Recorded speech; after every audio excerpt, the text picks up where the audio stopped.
complaint. The subject today is show me. Somebody say show me. Show me your glory. Your glory. And if nobody else grabs hold to this today, you ought to, as an individual, grab hold to this today. I want to see his glory. I've seen the glory of God. I've seen him work and do miraculous things, but I want to know the personal side. And that's what Moses was asking for, and we're going to get into that right now, because we need to have a relationship with God.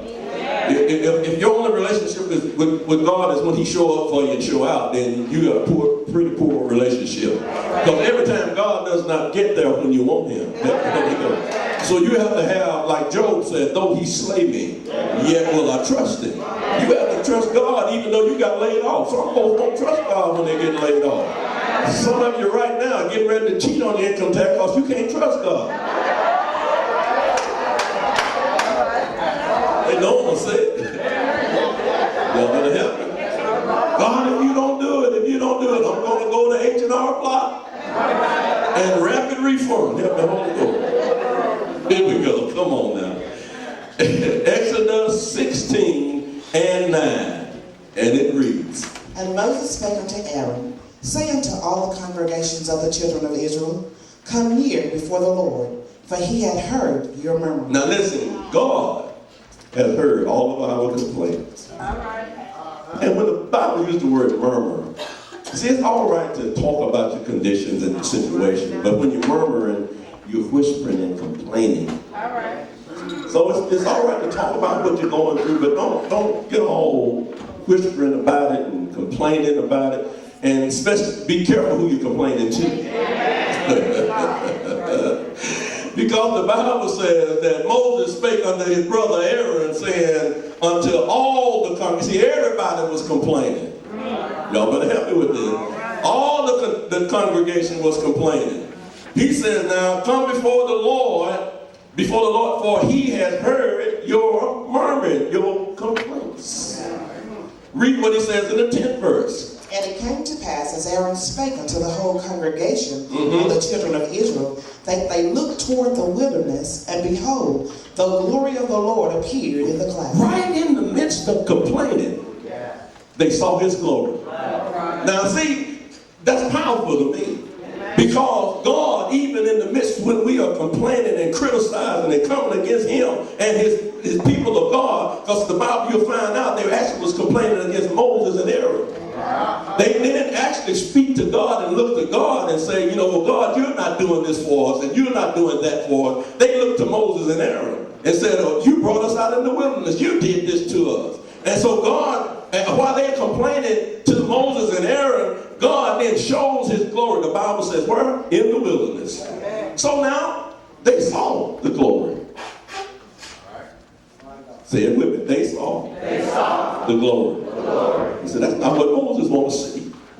He doesn't want to see the glory in the midst of complaining. Watch this. Exodus 24 and 16. And 17. It should be 17. Read it. And the sight of the glory of the Lord was like devouring fire. No, listen. Now, they saw it, physically saw it. Now, we today will not see it in this manner. They literally saw God's glory. What is the glory? The external glory. That's God's magnificence. Yeah. That's the radiance. That's the, somebody said the sparkle.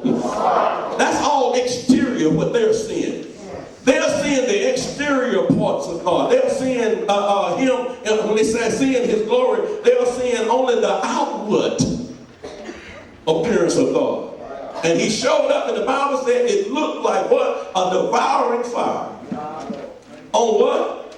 On the top of the mount in the east of the children of Israel. Read it. And Moses went into the midst of the cloud. Now wait a minute. The children of Israel saw it with their eyes.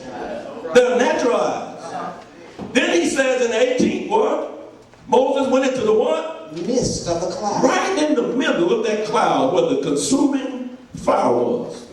Read what it said. And gat him up into the mount. Come on. And Moses was in the mount 40 days and 40 nights. And he had to deal with the devouring fire in the cloud all by himself for 40 days and 40 nights.